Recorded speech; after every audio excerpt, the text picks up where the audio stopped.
Hello my dear students, कैसे हैं आप सभी लोग। I hope you all are doing great. मैं अंकिता, आपकी English educator, and welcome to my channel. And I am sure आप लोग बहुत खुश होंगे, एक्साइटेड भी होंगे ये थंबनेल देखकर, क्योंकि इससे साफ समझ में आ रहा है कि हम हमारी नई बुक स्नैपशॉट्स उसे स्टार्ट करने जा रहे हैं। भाई, आपने मेरा पूरा कमेंट सेक्शन इस चीज से भर दिया है कि मैम एग्जाम्स भी आने वाले हैं, उसमें स्नैपशॉट के भी चैप्टर्स आएंगे, तो प्लीज हॉर्नबिल वाला तो हो चुका है, लेकिन जल्दी से स्नैपशॉट्स भी स्टार्ट कर दीजिए प्लीज। उसके भी चैप्टर्स पढ़ा दीजिए ताकि एग्जाम्स के अंदर हमको हेल्प हो सके। तो आई नो आप लोग मुझे काफी टाइम से ये बोल रहे हैं, तो फाइनली मैं आप लोगों के लिए ये बुक आज स्टार्ट करने जा रही हूँ। और हमेशा की ही तरह हम इसे ओवरव्यू के साथ स्टार्ट करेंगे, ठीक है बेटा। ओवरव्यू बहुत जरूरी होता है, एक जस्ट मिलना, थोड़ा सा पता चल जाना कि हम जो बुक पढ़ने वाले हैं, जो चैप्टर्स पढ़ने वाले हैं, वो किसके बारे में है, तो ये हमारे लिए बहुत हेल्पफुल होता है, ठीक है। तो जैसे हमने हॉर्नबिल को भी ओवरव्यू के साथ ही पढ़ा था, इसे भी हम ओवरव्यू के साथ ही पढ़ेंगे। तो I am sure you all are ready, ठीक है। तो आगे तो हम बढ़ते ही हैं, लेकिन उससे पहले आपको क्या करना है, well you know the drill. सबसे पहले आपको इस वीडियो को लाइक कर देना है, ज्यादा से ज्यादा शेयर कर देना है ताकि मैक्सिमम स्टूडेंट्स तक पहुंच सके। और अगर अभी तक मेरे चैनल को सब्सक्राइब नहीं किया है तो इसे भी सब्सक्राइब कर लेना है। इसके अलावा बेटा, मैं हर वीडियो में आपको अपने टेलीग्राम चैनल के बारे में तो बताती ही हूँ, तो उसे भी आपको ज्वाइन कर लेना है। दो चैनल्स हैं, एक तो है ग्रामर नोट्स से रिलेटेड, मतलब ग्रामर नोट्स नाम से ही है, और दूसरा है क्लास 11th के नोट्स के लिए। तो आपको जितने भी पीडीएफ्स या जो नोट्स हैं मैं वहीं पे शेयर करती हूँ, तो आपको बहुत इजीली वो मिल जाएंगे, ठीक है। तो आई एम श्योर यहाँ तक आपको पूरा ये समझ में आ गया है। अब हम जल्दी से बढ़ते हैं इस ओवरव्यू में आगे। यहाँ सबसे पहले हम जो चैप्टर देखेंगे बेटा वो क्या है, देखिए। सबसे पहला चैप्टर आपका जो है वो है the summer of the beautiful white horse, written by William सरोयान। बहुत ही सिंपल सी स्टोरी है, मतलब कुछ भी इसमें ऐसा कॉम्प्लेक्स नहीं है, कुछ भी इस तरीके से जैसे कॉम्प्लेक्स प्लॉट्स होते हैं कई बार बहुत ही ज्यादा मुश्किल होती है, ऐसा बिल्कुल भी नहीं है। बहुत ही सीधी सी और बहुत ही सिंपल सी स्टोरी है ये। लेकिन सिंपल होने का मतलब ये बिल्कुल भी नहीं है कि मीनिंगफुल ना हो या इंटरेस्टिंग ना हो, ऐसा बिल्कुल भी नहीं है। इनफैक्ट बहुत ही अच्छी स्टोरी है।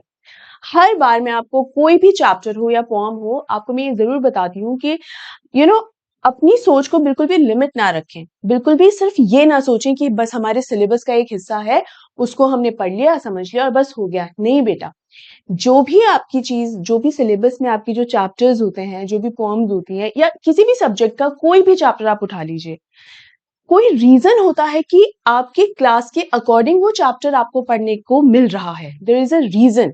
ऐसा नहीं कि कोई भी ऐसे अक्कड़ बक्कड़ करके कोई भी चैप्टर उठा लिया और फिर बस आपको पढ़ा रहे हैं, नहीं ऐसा नहीं है। देयर इज अ रीजन, क्योंकि आपके जो सिलेबस बनते हैं उसके पीछे बहुत मेहनत होती है। तो ये जो सिंपल स्टोरीज भी है ना, लेकिन आपको उनसे क्या मैसेजेस मिल रहे हैं, आपका काम है उन मैसेजेस को अच्छे से समझना। सिर्फ इतनी सी सोच मत रखिएगा कि जब कोई यूनिट टेस्ट होगा या स्कूल में कोई एग्जाम होगा या हमारे बोर्ड एग्जाम्स होंगे, सिर्फ वहां पर अगर हम अच्छे आंसर्स लेकर आ जाएंगे तो बस हो गया। नहीं, प्लीज बस इतना सा मत सोचिए। हाँ, ये इंपॉर्टेंट है, बिल्कुल इंपॉर्टेंट है, लेकिन सिर्फ इतना कहना चाह रही हूँ, सिर्फ इतने तक ही लिमिट मत रहिए। ये आपको अपनी लाइफ में जब आप इन मैसेजेस को समझते हैं, जब आप उनको एग्जीक्यूट भी करते हैं, उन चीजों को जो भी आपने सीखा है, you become a better person and a better decision maker. Trust me on that, ठीक है। ये जो स्टोरी है बेटा, जो फर्स्ट चैप्टर है, इसके अंदर ये दो बच्चों की स्टोरी है, एक 9 साल का अरम और एक है 13 साल का मुराद। And they are cousins, and these two boys are Armenian, ठीक है। और ये एक गैरोग्लैनियन, एक अर्मेनियन ट्राइब से हैं। उस ट्राइब का नाम क्या है, गैरोग्लैनियन, ठीक है। तो ये जैसे कि इसमें लिखा हुआ है व्हाइट हॉर्स, तो इस चैप्टर में भी एक व्हाइट हॉर्स है, बहुत ही खूबसूरत व्हाइट हॉर्स है। और जो मुराद और अरम है, दोनों ही उस व्हाइट हॉर्स, दोनों से राइड करने के लिए बहुत ज्यादा एक्साइटेड रहते हैं। स्पेशली अरम, क्योंकि वो और भी छोटा है, सिर्फ 9 साल का है। अब ये एक छोटा सा इंसिडेंट जो इन दोनों की ही लाइफ में, स्पेशली अरम की लाइफ में, एक बहुत ही ज्यादा एडवेंचरस सा इंसिडेंट है। तो उसी एडवेंचरस इंसिडेंट को हमारे साथ इस चैप्टर के थ्रू शेयर किया गया है, राइट। चलिए अब बढ़ते हैं अगले चैप्टर पे, जो कि है द एड्रेस, जिसे लिखा है मागा मिंको ने। मागा मिंको जो है वो वर्ल्ड वॉर से रिलेटेड काफी सारी स्टोरीज या कंटेंट जो है वो लिखा करती हैं, क्योंकि उनका एक पर्सनल एक्सपीरियंस भी रहा है, ठीक है। जो हॉलोकास्ट सर्वाइवर्स थे, उनके she was one of them. तो इसीलिए वो चूंकि पर्सनल एक्सपीरियंस रहा है, तो उनकी जो स्टोरीज भी होती हैं या कंटेंट जो होता है वो काफी हद तक वर्ल्ड वॉर से इंस्पायर्ड होता है, उससे रिलेटेड होता है। Now this chapter the address, इसके अंदर भी कुछ ऐसे ही इंसिडेंट्स है, ऐसे ही इवेंट्स हैं। वॉर के बारे में कोई बात नहीं हुई है, लेकिन वॉर से पहले और वॉर के बाद में जो सिचुएशंस थी उन्हें एक फैमिली के थ्रू बताया गया है। अब ये फैमिली कैसी है, बेसिकली एक है ज्यूइश फैमिली और एक है नॉन ज्यू फैमिली। और ये जो ज्यूइश फैमिली है, इसमें जो लेडी ओनर है उनका नाम है मिसेस एस। और सिंस वो एक ज्यू है, लेकिन वर्ल्ड वॉर के दौरान वो कैसी सिचुएशन से गुजर रही थी, क्या सब चल रहा था, वो सब बताया गया है। और ये जो नॉन ज्यू लेडी है जिनका नाम है मिसेस डॉलिंग्स, वो इतनी कोई रिच नहीं है, उनका फाइनेंशियल स्टेटस जो है वो इतना स्ट्रांग नहीं है।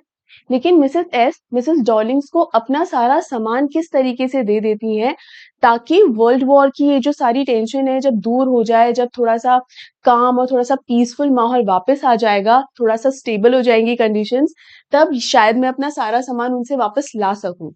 अब मिसेस एस तो नहीं रह वो जिंदा नहीं रहती हैं, ठीक है, लेकिन वो अपनी बेटी से, अपनी डॉटर को कहती हैं कि मिसेस डॉलिंग्स है, वहां जाके उनसे सारा अपना सामान जरूर लेकर आना।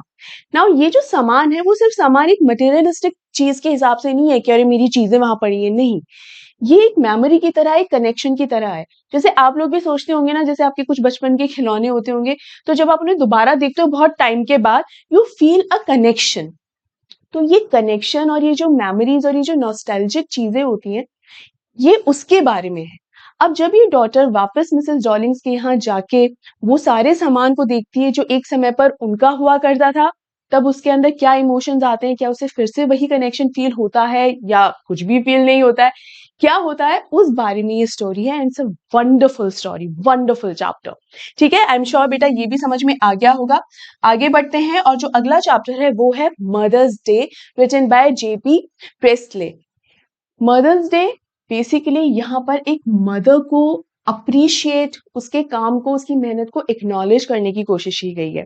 यू नो, जो भी मेन होते हैं यूजुअली, या मेन की बात भी ना करें, जो 10 to 5 का अगर हम जॉब देखकर चलें, तो ये जो 8 घंटों का काम करते हैं ना जो लोग, हम उन्हें लेकर हमारे दिमाग में बहुत ज्यादा अप्रिसिएशन होता है कि कितनी मेहनत कर रहे हैं, कितना काम कर रहे हैं, जो कि गलत भी नहीं है।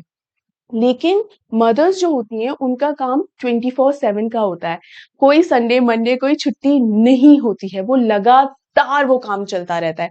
इनफैक्ट अगर आप मानुषी चिल्लर को जानते हैं, जो कि हमारी फॉर्मर मिस वर्ल्ड भी रही हैं, उनसे भी जब पेजेंट चल रहा था तो फाइनल राउंड में उनसे ये क्वेश्चन भी पूछा गया था, तो उन्होंने इस चीज का क्या आंसर दिया था, मतलब कोई ऐसा इंसान जो सबसे ज्यादा काम करता हो या जो सबसे ज्यादा अप्रिसिएशन के लायक हो, वो कौन होगा। And her answer was mother. क्योंकि मदर्स जो होती हैं वो एक्चुअल में 24/7 काम करती हैं। अब काम करने का मतलब ये नहीं कि किचन में काम करती रहेंगी या आपको हेल्प करती रहेंगी, नहीं। हर वक्त उनका एक जो कंसर्न रहता है अपने बच्चों के प्रति, अपनी फैमिली के प्रति, वो अनबीटेबल है, उसे मैच नहीं किया जा सकता है। ठीक है, लेकिन फिर भी उनकी सारी मेहनत को, उनकी इन सारे सेक्रीफाइसेस को जो वो अपनी लाइफ में करती है अपनी फैमिली के लिए, बच्चों के लिए, कभी ना कभी उन सेक्रीफाइसेस को एकदम इग्नोरेंट सा बिहेव करते हैं हम लोग। कई बार हम सोचते हैं कि हाँ तो क्या हुआ, हमारी मदर ही तो है, तो हमारे लिए तो ये करेंगी ही ना, मतलब हम बहुत ऑब्वियस सा टास्क समझते हैं उसको, जबकि ये बिल्कुल भी ऑब्वियस सा नहीं है। इट टेक्स अ लॉट किसी के लिए कुछ करना, भले ही वो कोई आपका खुद का बच्चा ही क्यों ना हो, आपकी फैमिली क्यों ना हो, लेकिन किसी के लिए इतना कुछ करना कि अपनी पूरी की पूरी लाइफ को सेक्रीफाइस कर देना, पूरी तरह से डिवोट कर देना, इस चीज को एक्नॉलेज करना बहुत जरूरी है, अप्रिशिएट करना बहुत जरूरी है। तो इस चैप्टर के थ्रू वही करने की कोशिश की है, क्योंकि हम हमारे पेरेंट्स को, स्पेशली मदर्स को, बहुत आसानी से फॉर ग्रांटेड ले लेते हैं। ठीक है, तो ऐसा हम तो नहीं करते ना, अगर करते भी हैं तो नहीं करना है, ये करना छोड़ देना है। कभी भी ये समझ कर नहीं चलना है कि हाँ हमारे पेरेंट्स हैं, हमारे लिए तो करेंगे ही। कोई इंसान अपनी रिस्पॉन्सिबिलिटी अगर निभा रहा है, एक्नॉलेज दैट, अप्रिशिएट दैट। ठीक है, नेक्स्ट चैप्टर इज बर्थ। ये चैप्टर लिखा है एजे क्रॉनिन ने। अब सबसे पहले तो मैं आपको ये बता दूं कि ये जो चैप्टर है ये एक एक्सेप्ट है। एक्सेप्ट का मतलब होता है बेटा एक हिस्सा या अंश। तो एजे क्रॉनिन ने एक नॉवल लिखी है जिसका नाम है द सिटाडेल। ठीक है, द सिटाडेल। इसी इसी नॉवल में से एक हिस्सा, एक छोटा सा टुकड़ा, ये चैप्टर है जिसका नाम है बर्थ, और आपके सामने ये एक चैप्टर की तरह पेश है। और इसके अंदर बात हुई है एक मेडिकल साइंस स्टूडेंट की जिसका नाम है एंड्रयू मेसन। नाउ एंड्रयू जो है वो एक फिजिशियन है और वो बहुत ही अभी प्रैक्टिस करना शुरू ही हुआ है, एकदम अभी नया नया ग्रेजुएट हुआ है। ठीक है, उसके सामने एक ऐसी सिचुएशन आती है कि एक एक बच्चा जब जन्म लेता है तो वो लाइफलेस होता है। ठीक है, अब वो कैसे उस सिचुएशन से डील करता है, उसकी पर्सनल लाइफ में भी उस वक्त काफी सारी प्रॉब्लम्स चल रही होती हैं, उसकी गर्लफ्रेंड के साथ उसका झगड़ा हुआ होता है। तो कई बार जब आप मेंटली स्टेबल नहीं होते, बहुत परेशान होते हो, तब आप सही से डिसीजंस नहीं ले पाते हो क्योंकि आप काम नहीं रहते। ठीक है, लेकिन किस तरह से उस सिचुएशन के अंदर एनजीओ किस तरीके से डील करता है उसके साथ, उस सभी के बारे में इस चैप्टर में बताया गया है। And I must tell you, इस चैप्टर से आपको भी बहुत कुछ समझने को मिलेगा कि हम चाहे कितने भी डिस्टर्ब्ड हो, कितने भी परेशान क्यों ना हो, लेकिन जब हमारा अगर कोई काम होता है, उस काम को अच्छे से ही करना होता है। उसका कोई एक्सक्यूज नहीं होता कि अरे मेरी पर्सनल लाइफ में ये प्रॉब्लम चल रही थी, वो हो रहा था, मैं मेंटली बहुत परेशान था। नहीं, एक डॉक्टर को ये करना अलाउड नहीं है, क्योंकि अगर ऐसा परेशान होकर उसने मान लीजिए गलत दवाएं लिख दी, प्रिस्क्राइब कर दी, तो क्या वो एक्सक्यूज माना जाएगा? नहीं। और ये सिर्फ डॉक्टर्स पे लागू नहीं होता है, टीचर्स पे भी। मैं खुद टीचर हूं, अगर मैं परेशान हूं तो उसमें मैं अगर आपको एकदम गलत सलत पढ़ा दूं तो क्या वो एक्सेप्टेबल है? बिल्कुल भी नहीं। तो ये तो मैंने एक दो प्रोफेशन के बस नाम ले लिए। कोई भी XYZ प्रोफेशन हो या कोई भी XYZ काम हो, भले ही आपका होमवर्क क्लास वर्क जैसा काम ही क्यों ना हो, आप परेशान हैं इसलिए वो गलत शलत आप कर रहे हैं, बेटा उसका एक्सक्यूज नहीं होना चाहिए। इसे ही कहते हैं अपने दिमाग पे पूरी तरीके से कंट्रोल रखना। ठीक है, and the last chapter is chapter 5, the tale of Melon City. बहुत ही मजेदार सा चैप्टर है, रिटन बाय विक्रम सेठ। ये जो स्टोरी है ना, वो एक ऐसे राजा की है, वो क्या करता है, एक आर्च बिल्ड करवाता है। ठीक है, मेलन सिटी का ये राजा होता है। आर्च क्या होता है बेटा, जैसे ये वाला जो एक स्ट्रक्चर होता है ना, गोलाई वाला, तो मान लीजिए ये यहाँ पर ये ऐसे पिलर्स से हैं और ऐसे आर्च सा बिल्ड करवाता है। अब ये जो आर्च जो लोग बनाते हैं ना, वो इतनी लो लो हाइट पे बना देते हैं कि एक बार राजा जब इसके अंदर से जैसे नीचे से गुजर रहा होता है तो उसका जो क्राउन होता है वो इसे टकरा के और फिर गिर जाता है। अब ऑब्वियसली क्राउन गिर जाना तो मतलब जो राजा है उसकी तो इंसल्ट ही हो गई। तो यहाँ राजा जी बहुत ज्यादा गुस्सा हो जाते हैं।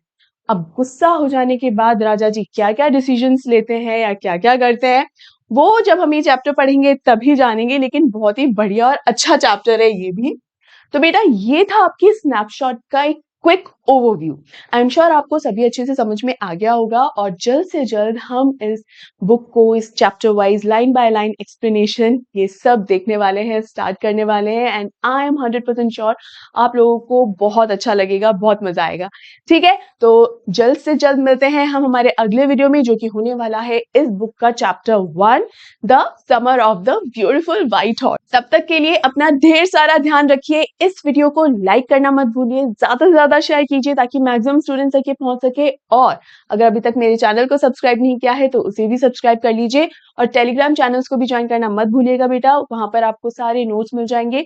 ग्रामर का भी एक चैनल है और एक क्लास 11 के लिए एक चैनल है, तो दोनों को ही ज्वाइन कर लीजिएगा। आपको अपने PDFs वगैरह नोट्स सब वहां पर आसानी से मिल जाएंगे। ठीक है, तो अपना ढेर सारा ध्यान रखिए। हम मिलते हैं अगले वीडियो में, तब तक के लिए take care and good bye.